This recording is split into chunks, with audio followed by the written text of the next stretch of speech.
शुरू करो। हाँ, सभी श्रोतागणों को मेरा हाथ जोड़कर नमस्कार। आज हम पात्रता का वीडियो बना रहे हैं। आप सभी पात्रता के गुणों को समझना और वीडियो को पूरा देखना। हमारे दर्शनों में गुरु और शिष्य की समानता ही आत्मज्ञान के लिए मुख्य आधार माना है। शिष्य की पूर्ण पात्रता होती है तभी आत्मज्ञान के लिए उसको प्रेरित किया जाता है। जैसे सोने की जांच के लिए सुनार सभी प्रकार के उपयोग करके उसकी कीमत तय करता है, उसी प्रकार शिष्य को भी हम सभी प्रकार से देखते हैं।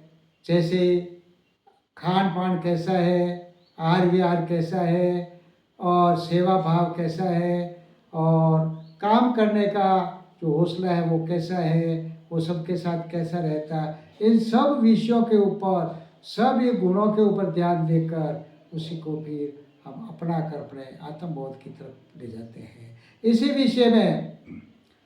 विषय में वशिष्ठ महाराज राम को कहते हैं, हे राम, मनुष्य के पहले के सुकृत कर्मों से उदय होने से जब वो अच्छे कामों की तरफ आता है, जैसे माता पिता की बहुत भाव से सेवा करना, गुरुजनों की आज्ञा का पालन करना, और शास्त्रों का पढ़ना, ईश्वरीय पूजा, ईश्वरीय उपवास, अनेक प्रकार का सत्कर्म के जो कर्म है वो लागू कर देता है, और अपने आप ही वो अच्छे संतों के साथ, अच्छे पुरुषों के साथ अपना समय निकालता है।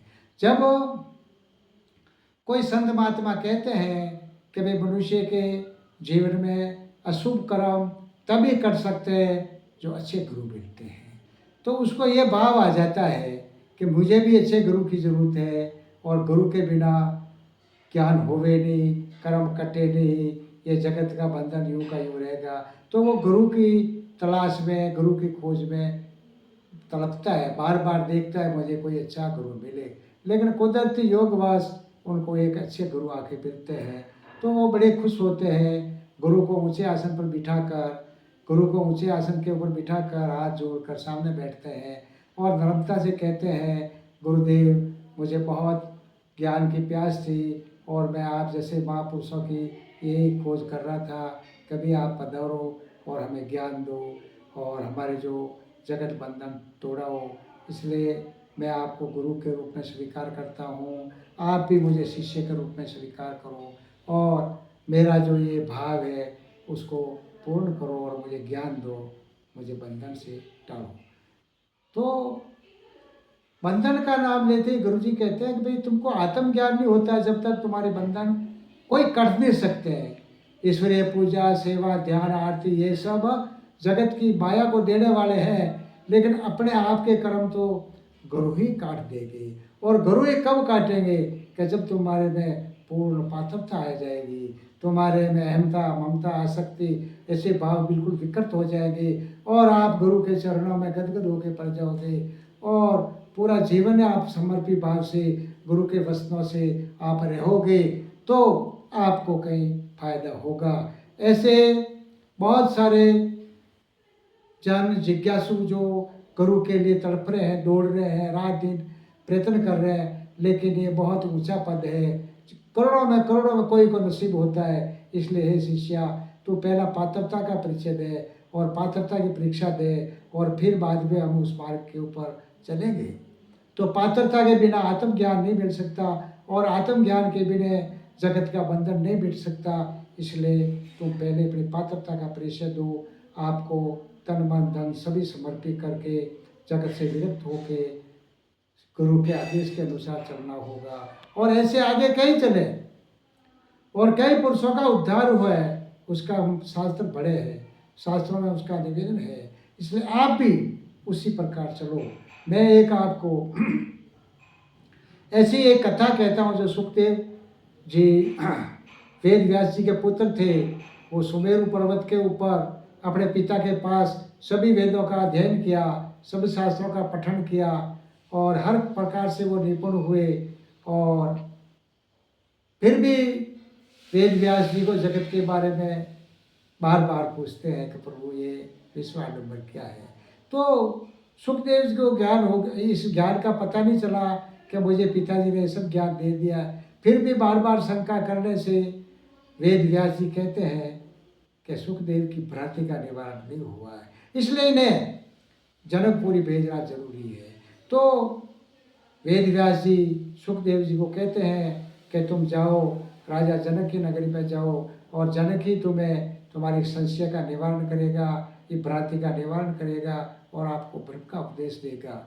जब सुखदेव वहाँ से रवाना होके मिथिला नगरी आते हैं तो जनक ने द्वारपाल को कह दिया सुखदेव आ रहे हैं, उनको बाहर ही रखना, अंदर मत आने देना।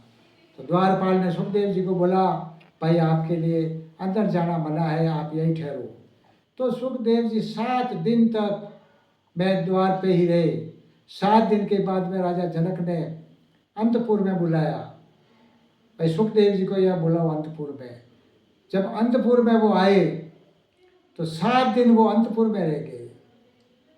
फिर 7वें दिन के बाद में राजा ने सुखदेव जी को रणनिवास में बुलाया, भाई सुखदेव को यहाँ बुलाओ। जब वहाँ रणनिवास में सुखदेव जी और राजा जनक की आराम से आपसी बात कर रहे हैं और कह रहे हैं कि सुखदेव बड़ा विद्वान है, सभी गुणों को बांटने वाला है और अच्छा वक्ता है, लेकिन इनके अंदर थोड़ा सा भ्रम है, भ्रांति है, द्वेषता है, इसलिए अभी ये आत्मज्ञान के योग्य नहीं है। इसलिए कुछ समय बाद में बुलाना पड़ेगा वापिस और इनको बोध देंगे जब निवृत्ति होगी तब।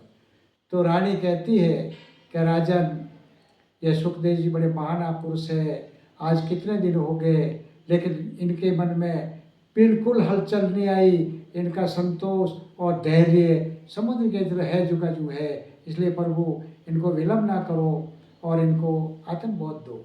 तो राजा कहते हैं देख रानी तू कहती है तो बात ठीक है, लेकिन इसकी भ्रांति का निवारण होगा तो ये तू ऊपर रख भाई हो जाएगा, तो मैं आपके या एक रात और रखता हूँ और निवारण होते ही मैं इनको आत्म उपदेश दे दूंगा, आत्म ज्ञान का मार्ग बता दूंगा। तब रानी कहती है जी आज इनको यहाँ रहने दो, इनकी निवृत्ति हो जाएगी और इन्हें आप जरूर अपना शिष्य बनाइए, आत्म ज्ञान दीजिए। तो सुखदेव जी वहाँ रणनिवास में ठहरते हैं। तो अपनी सहेलियों को, अपनी दासियों को रानी कहती है कि भाई सुखदेव के लिए अलग बिस्तर मत करना, ये सुखदेव जी हमारे ही पलंग पे सो जाएंगे। तो सुखदेव जी रानी के पलंग पर सो जाते हैं और रानी भी सुखदेव के पास जाके सो जाते हैं।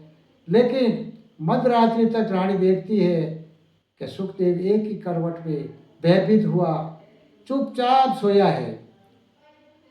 2 घड़ी निकल गई, 3 घड़ी निकल गई, तब रानी को गुस्सा आया और रानी बैठी हुई और सोचा कि इस भ्रांति के लिए ही, इस भ्रम का निवारण के लिए मैंने इनको यहाँ रखा है और भी इनका भ्रम नहीं जा रहा है, और ये नहीं भ्रम की निवृत्ति होगी तो ये जुआ है जो वापस जाना पड़ेगा।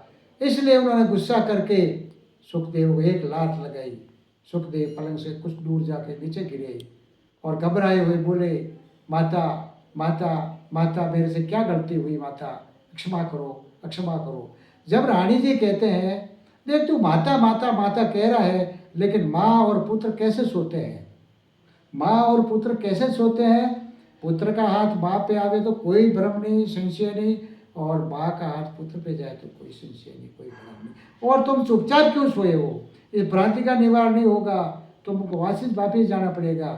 तो खाट से झट से सुखदेव जी अपनी भूल की क्षमा मांगते हैं, माता मैंने भूल कर दी, मेरे में वास्तव में भ्रांति थी, मैं भयभीत था इसलिए चुपचाप सोया था, अब मेरा भय की निवृत्ति हो गई है, कृपा अब मैं ऐसी गलती नहीं करूँगा।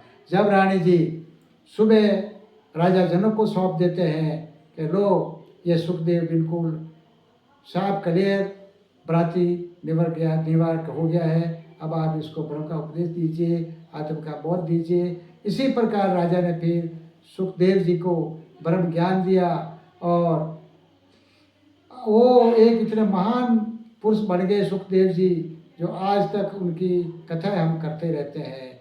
इसलिए भाइयों देखो, गुरु का शब्द बहुत मुश्किल है पालन करना, और पात्रता बढ़ानी बहुत मुश्किल है। जिन्होंने पात्रता बढ़ा दी उनका जगत में नाम सबसे ऊपर है। सद्गुरुदेव की जय।